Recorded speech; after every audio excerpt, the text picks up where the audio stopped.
Oke. Baik Pak Dr. Suhento Liau, ini sudah ada pertanyaan yang masuk. Iya. Jadi dari Bapak Tobi Obi.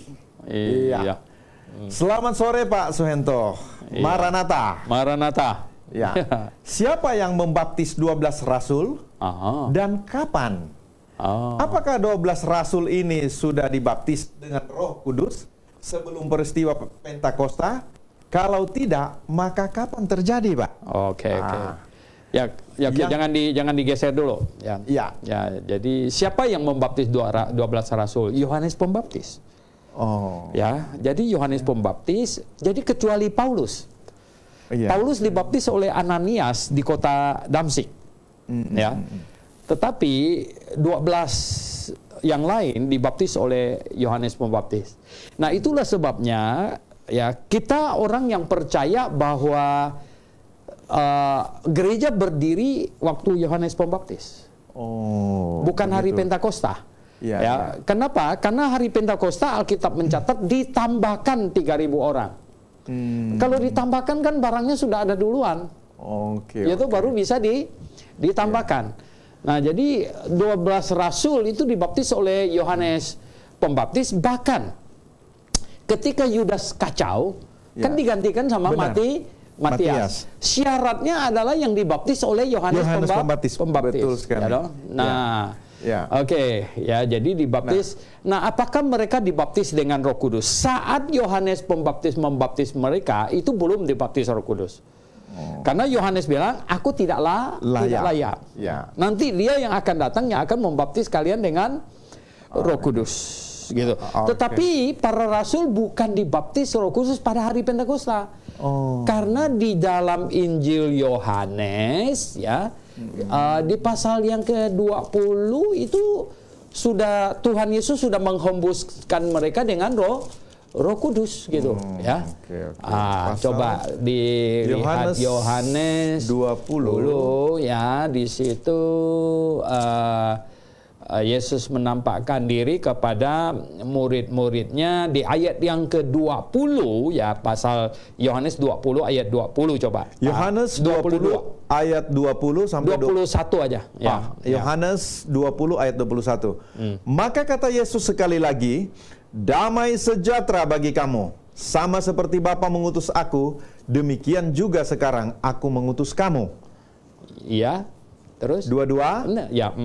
Dan sesudah berkata demikian, ia mengembusi mereka dan berkata, terimalah Roh Kudus. Ya, jadi Tuhan Yesus meniup, menghembusin mereka, berkata, terimalah Roh Kudus. Nah, jadi rasul sudah terima Roh Kudus duluan. Rasul-rasul sudah terima Roh Kudus duluan. Hari Pentakosta itu sebenarnya adalah peresmian untuk memenuhi apa yang digambarkan hari Pentakosta itu. Gitu ya. Nah, ini ada pertanyaan yang kedua, Pak. Bagaimana dengan Yudas? Apakah sudah alami baptisan Roh Kudus dan apakah sudah dibaptis dengan air? Yudas pasti sudah dibaptis dengan air. Kalau tidak, dia tidak mungkin bisa ikut rombongan. Tapi Yudas belum dibaptis dengan Roh Kudus. Ya, karena ini dihembusi Roh Kudus yang tadi kita baca itu adalah sesudah kebangkitan. Yudas sudah nggak ada di situ lagi. Baik. Berarti Pak siapa tadi? Tobito Obi. Iya, Pak Tobito Obi. Berarti ini penjelasan Pak Dr. Suhento sudah clear bahwa yang membaptis mereka adalah Yohanes. Jadi Yohanes jelas mengatakan bahwa dia tidak layak untuk membaptis Roh Kudus. Maka kalau ada teman-teman Pak Obi yang di mana mereka bergereja dan mereka meminta untuk baptisan Roh Kudus, jelas ini tidak benar. Ya. Jadi kemudian dengan masalah Yudas juga sudah clear, Yudas tidak menerima baptisan Roh Kudus. Baptisan Roh Kudus, tapi baptisan air sudah Pak ya, karena beliau dia sudah ikut di dalam rombongan. Nah, selanjutnya masih ada pertanyaan lagi oleh Pak Tantio Prasetya. Selamat sore Pak Dr. Suhento. Ya. Salam Maranatha. Maranatha. Maranatha. Ya. Saya ingin bertanya, hari-hari raya yang Bapak jelaskan semua dari bangsa Yahudi, kenapa orang Kristen sekarang masih merayakan? Hari raya apakah yang sebenarnya orang Kristen harus rayakan? Terima kasih. Silakan Pak. Iya. Jadi sebenarnya itu begini, ya. Ini harus sangat clear. Ya. Tuhan Yesus menjelaskan bahwa akan datang waktunya dan sudah tiba sekarang. Penyembah-penyembah Allah yang benar menyembah di dalam roh dan kebenaran. Jadi sistem ibadah yang perjanjian lama yang simbolistik, ritualistik dan jasmania itu Tuhan sudah ubah menjadi sistem yang hakikat rohania dalam kebenaran.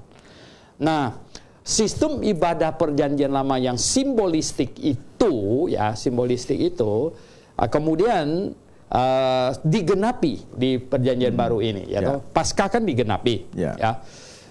Pentakosta digenapi. Sebenarnya kalau digenapi itu sudah selesai. Ya. Lagi pula ya sebenarnya yang merayakan semua itu adalah bangsa Yahudi gitu. Dan tidak disuruh bangsa-bangsa yang lain untuk merayakan. Betul. Nah sebenarnya tidak ada kesalahan untuk merayakan kalau waktu itu belum digenapi.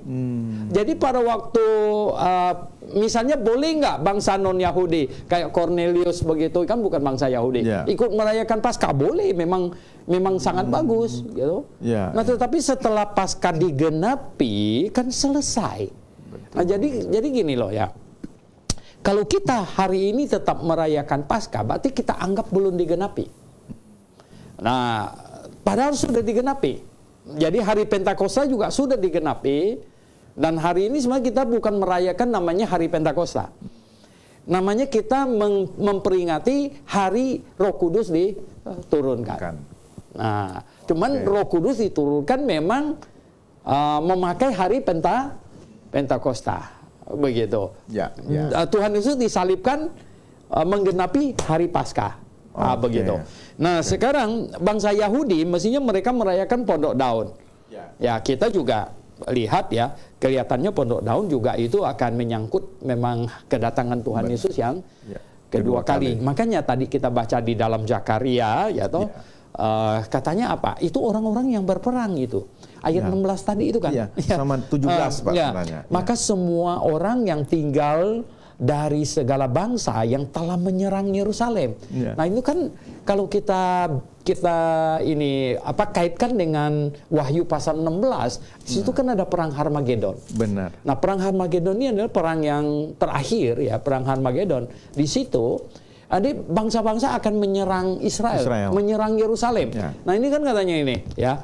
Maka semua orang yang tinggal dari segala bangsa yang telah menyerang Yerusalem akan datang tahun demi tahun untuk sujud menyembah kepada Raja Jehovah semesta alam dan untuk merayakan hari raya Pondok Daun. Itu sudah di dalam kerajaan 1000 tahun. Oke, kembali kepada pertanyaan Pak Tantio Prasetyo, Pak. Berarti tidak penting lagi kita merayakan Paskah, Pak ya? Ganti nama. Ganti nama. Mestinya ganti nama. Jadi ganti nama namanya mengingat kematian Tuhan Yesus, penyaliban Tuhan Yesus dan kebangkitan Tuhan Yesus. Ya, jadi mengingat kematian atau pengorbanan Sang Juru Selamat, kemudian kebangkitan Sang Juru Selamat. Jangan pakai istilah hari Paskah lagi. Karena ini hari Paskah itu adalah hari merayakan malaikat maut lewat gitu. Memang sih ada banyak yang itu kan Pak, kita kan namanya ini maut lewat apa segala macam. Akrobat lagi ke sana kemari begitu kan. Baik, clear Pak ya. Ya, kemudian kita ini rupanya ada lanjutan pertanyaan dari Pak Tobito Obi. Harus sudah lahir baru lalu kemudian boleh dibaptis dengan air? Iya. Apakah ini berarti yang Alkitabiah ialah baptisan Roh Kudus selalu lebih duluan terjadi daripada baptisan dengan air? Oke, ini dulu Pak. Oke, saya tahu ini.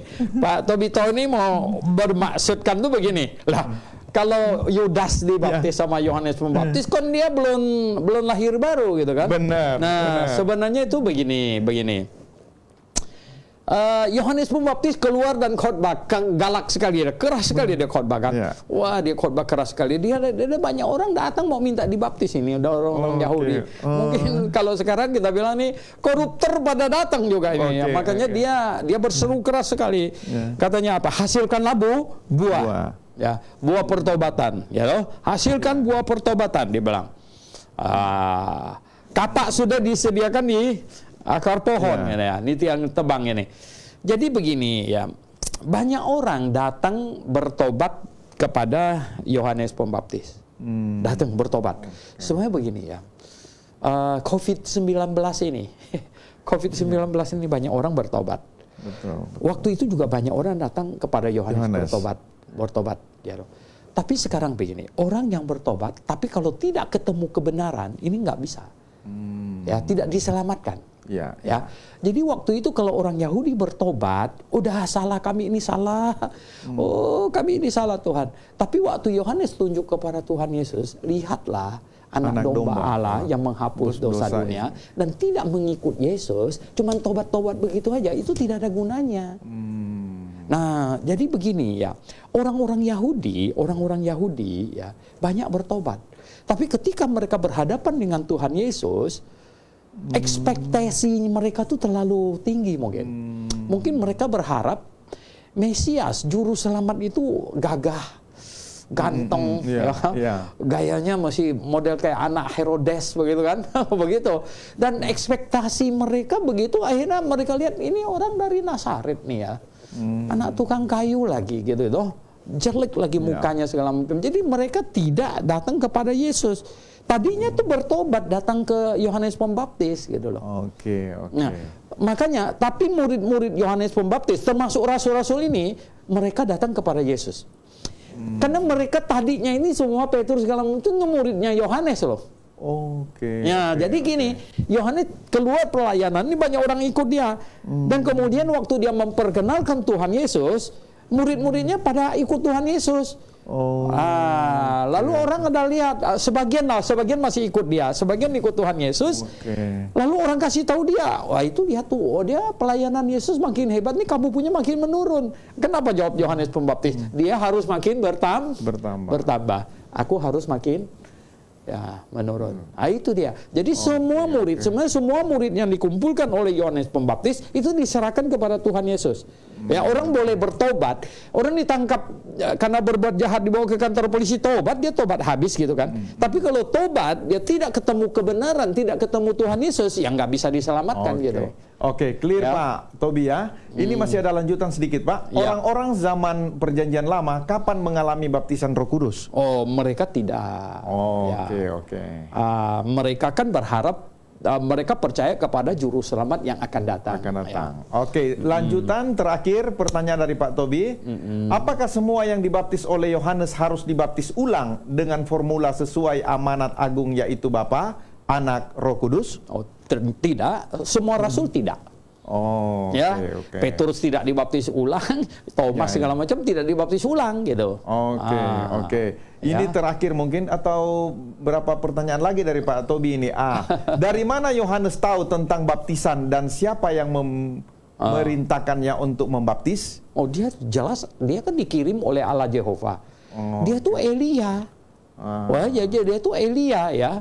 Jadi Elia dia tahu sekali gitu. Banyak orang tanya sama saya, Yohanes membaptis atas nama apa? Ya kan? Saya bilang Yohanes mungkin dia baptisnya begini, atas nama Jehovah Allah bangsa Yahudi yang mengirim saya baptiskan kalian. Ya Allah, begitu. Ya kan? Masih ada lanjutan lagi. Tapi itu kira-kira nih Pak Alfred. Kita tidak tahu gitu. Terus berikutnya, apakah ini menunjukkan semua orang dialami baptisan Yohanes belum memiliki Roh Kudus dan perlu dibaptis ulang? Tidak ya. Rasul-rasul kan semua dibaptis oleh beliau Yohanes. mengutip Kisah Rasul 19 ayat 3 sampai 4. Ya, begini. Oke. Kita terpaksa masih ke situ sebentar. Kisah Rasul 19. Kisah Rasul 19. Itu ada 12 orang yang pernah dibaptis oleh Yohanes. tetapi katanya mereka belum terima Roh Kudus. Bahkan mereka belum pernah mendengar tentang Roh Kudus gitu.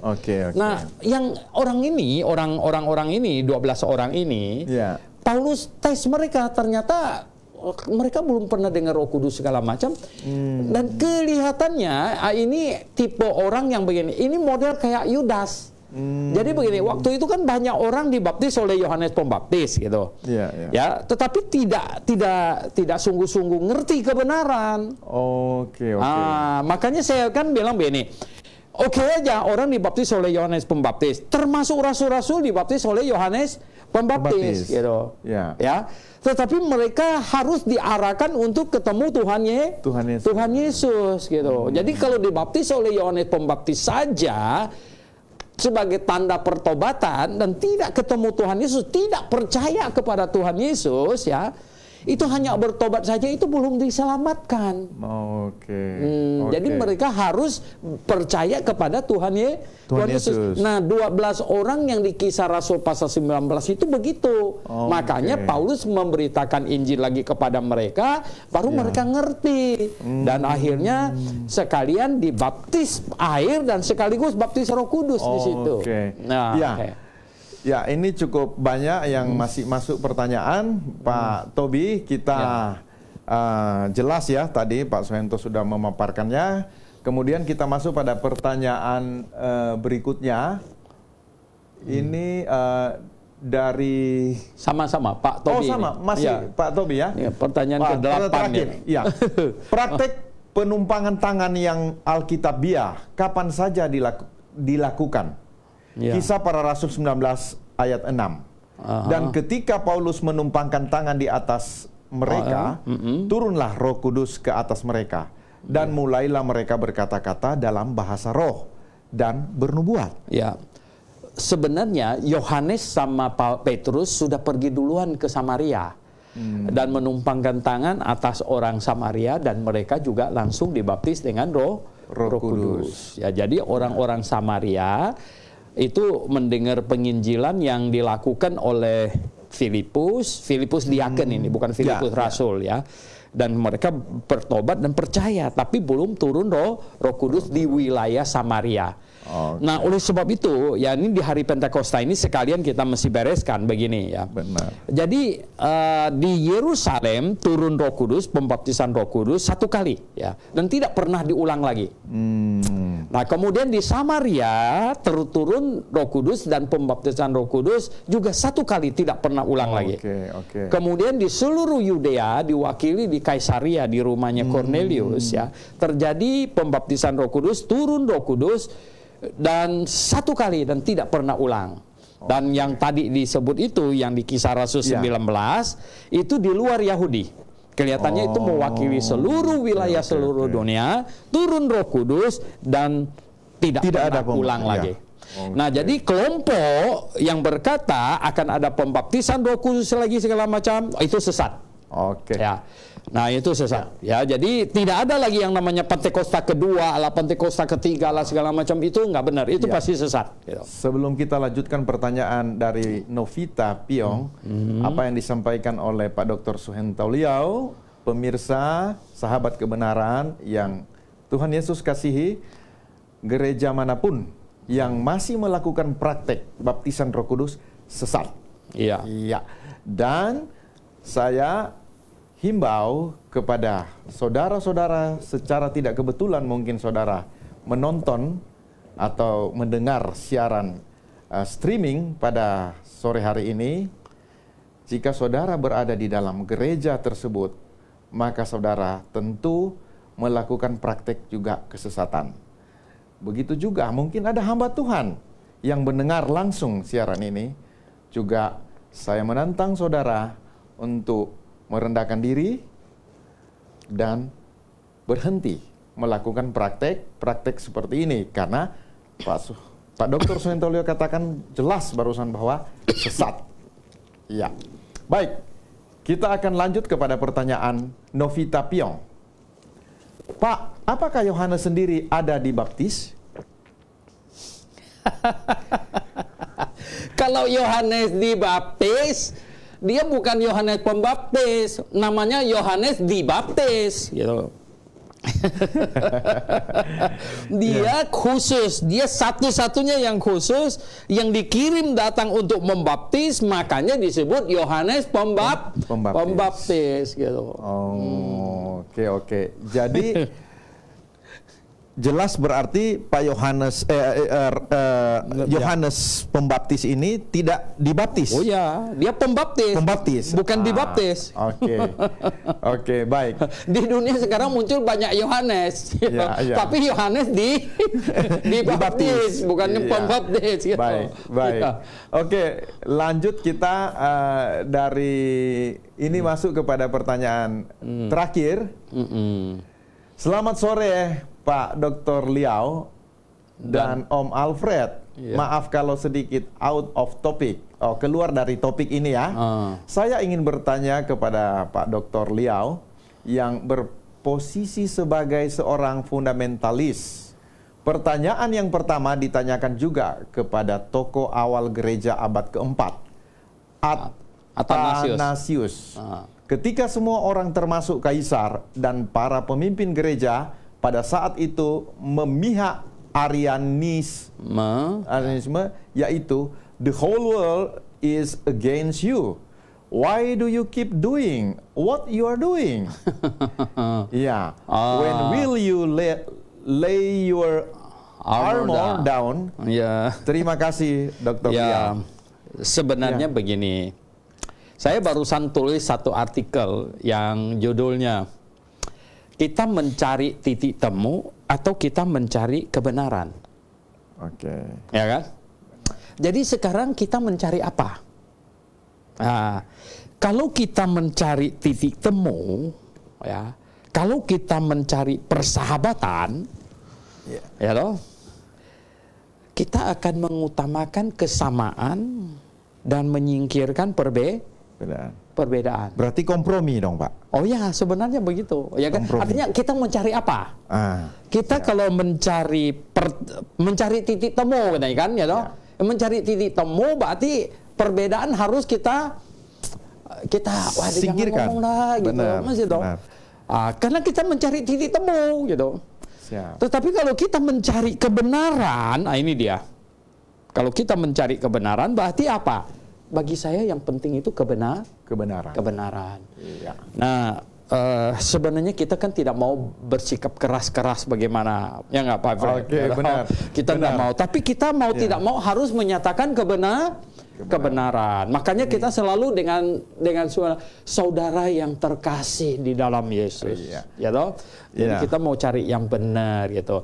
Nah, memang ya kalau yang benar itu terpaksa ada kena sentir orang, apa boleh buat lah. Itu bukan kami yang mau gitu untuk mencari permusuhan dan semuanya gitu. Pemirsa, sahabat kebenaran yang terkasih di dalam Tuhan Yesus, apa yang dikatakan oleh Pak Dr. Suhento Liao, kita sebenarnya menegakkan kebenaran atau kita mencari sahabat yang lebih banyak, tapi yang menyakitkan mungkin kita singkirkan. Karena kebenaran tidak bisa ditawar. Kebenaran is kebenaran.